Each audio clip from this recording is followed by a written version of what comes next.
Max Pointer, what are you doing here in paradise? Go back to your body, Max. Free lease on life.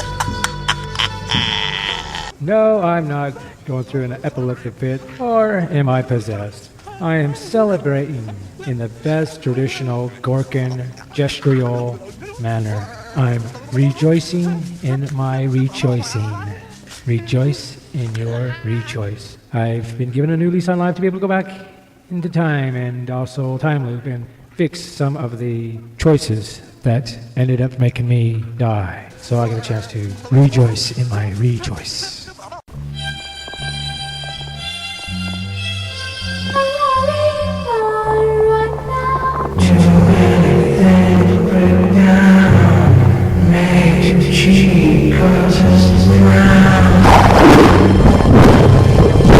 Houston, we have a problem. You're right. No, this time's not. He's right, sir.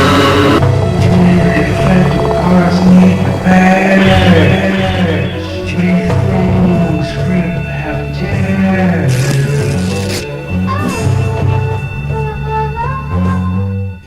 From the days of the 1860s, carpetbaggers, bottles of tonic waters, alleged drinks that they claimed cured about everything, to the chemically processed and preserved foods of the 20th to mid-21st centuries. The human family on Earth had consumed enough preservatives that they almost didn't need to be embalmed and they died. It got to the point where the average person didn't grow their own food from the ground, but rather world corporations took over the food industries. Chemicals and genetically altered food cross-breeded different types, blending fruits and vegetables. Foods and animals were grown faster and chemically altered. Chemicals to kill the pests from eating crops, chemicals to process them, chemicals to preserve them. In many cases, artificial colors were added, artificial flavors, chemically teasing the human brain that they chemically were fruit flavors when they were only about 10% or so natural fruit flavors. The rest preservatives, artificial colors, artificial flavors. About 2017, even the artificial was artificial. There were preservatives to preserve the preservatives. By law, they had to list the chemicals, but you needed to be a chemist to understand how to pronounce the chemicals. They also had to warn you of possible side effects. It got crazy too because it was as though it was done on purpose. Many were caught in the vicious cycle of waking up to a pickup to get them to wake up. But then it was as though there were chemicals in the food that made them sleepy again. So this required another pickup drink so that you wouldn't get into the sleepy mode. Some side effects listed seemed to cancel out even the purpose for taking the prescribed drugs or drinks too. So you had to take another drug to counter and balance out the negative side effects, but that drug had its own side effects too. So they had to take another drug to counter those and so on. The bad part was that people of that time had built up some kind of immunities to the side effects, whereas we cosmic agents going back into time and consuming the foods and drinks didn't.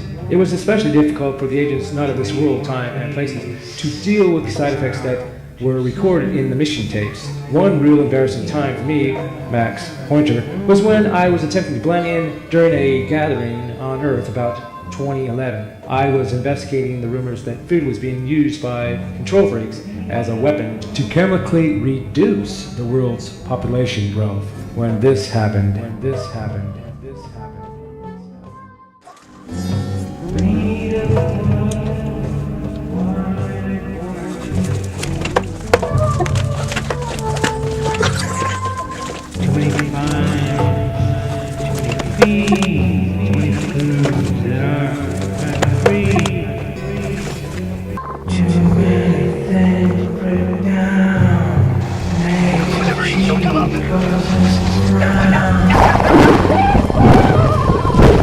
Houston, we have a problem.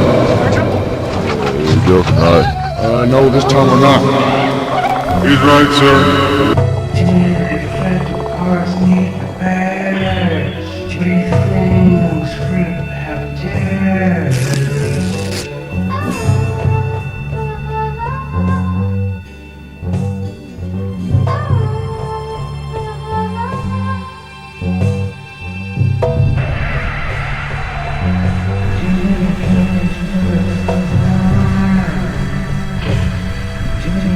the artificial foods have gone far. Syndicate Washington columnist Paul Scott reveals, it is Kissinger's belief, according to his aides, that by controlling food, one can control people, and by controlling energy, especially oil, one can control nations and their financial systems. By placing food and oil under international control along with the world's monetary system, Kissinger is convinced a loosely knit world government operating under the framework of the United Nations can be a reality before 1980. End of quote. There is a certain faction in London. There's a fight there. It's not all uniform, but there's a faction that says, okay, the world is breaking down, financial systems are going to blow up, but we'll be the top of the heap. And it's epitomized in a book written several years ago by the writer Lord William Rees-Mogg in London. He's written many books, but it was called How to Make Money Off Blood in the Streets. And that's this view that we'll own the water, the bottled water, we'll own the meat supply if there is any, the grain. We'll own the medicines, we'll own the iron, the steel, the That's uranium. right. And you're seeing spectacular in the mergers. You've seen the famous merger mania among banks. You see it, don't you, every day? And car manufacturers. Yeah. In the food chain, it's the same thing. I'll give you the ugly mug of George Soros as the face of the enemy in this, because though he carries an American passport, he very much is a operative for London financial interests, George Soros. You know that apart from having the biggest hedge fund in the world, or most strategic, he's now a cattle baron. Yeah, I guess he has the Soros brand on the haunch of the cow down in Argentina. Biggest beef producer there as far as land holdings. Same with wheat, huge land holdings. In preparation for the kind of breakdown and borderless world, no national sovereignty, where he could just control supplies of basic food, wheat and beef. He's interlinked with the biggest meat processor in the entire world called Iowa Beef Processors, IBP, which means he's interlinked with George Bush, whose treasurer is on the board, or Phil Graham, whose wife, Wendy Graham, is on the board of IBP. So George Soros is bringing down to Argentina an outfit from Texas called Cactus Feeders, one of the biggest feedlot operation companies in the world, to build huge factory feedlots for beef from Argentina, owned by George Soros. All of the Cactus Feeders beef in the United States, all their cattle, are slaughtered by IBP. So this is the kind of end-of-the-line merger in food itself, or in, I gave you the example, the Indonesian Water Company. That's the kind of thing we have, and it's very interconnected to London, that has for years said, we must have the World Trade Organization, we must have free trade.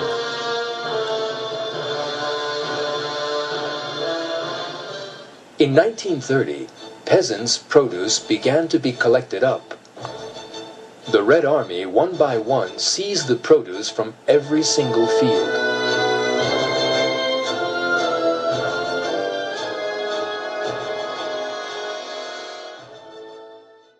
Some peasants managed to hide their goods rather than give them up.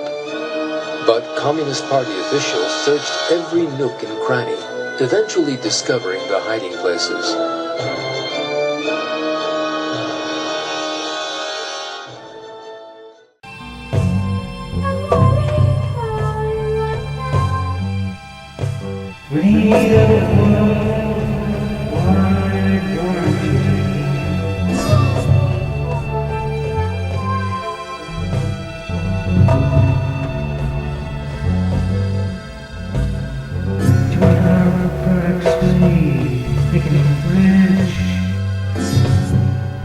Too many side effects and medications cause us to itch. Too many games that teach kids to kill. Too many teach them also to steal.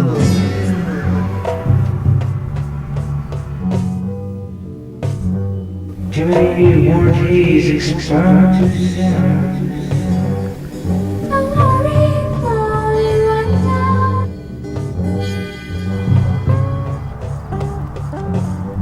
We need a worldwide warranty, expression of corporates, the globalists.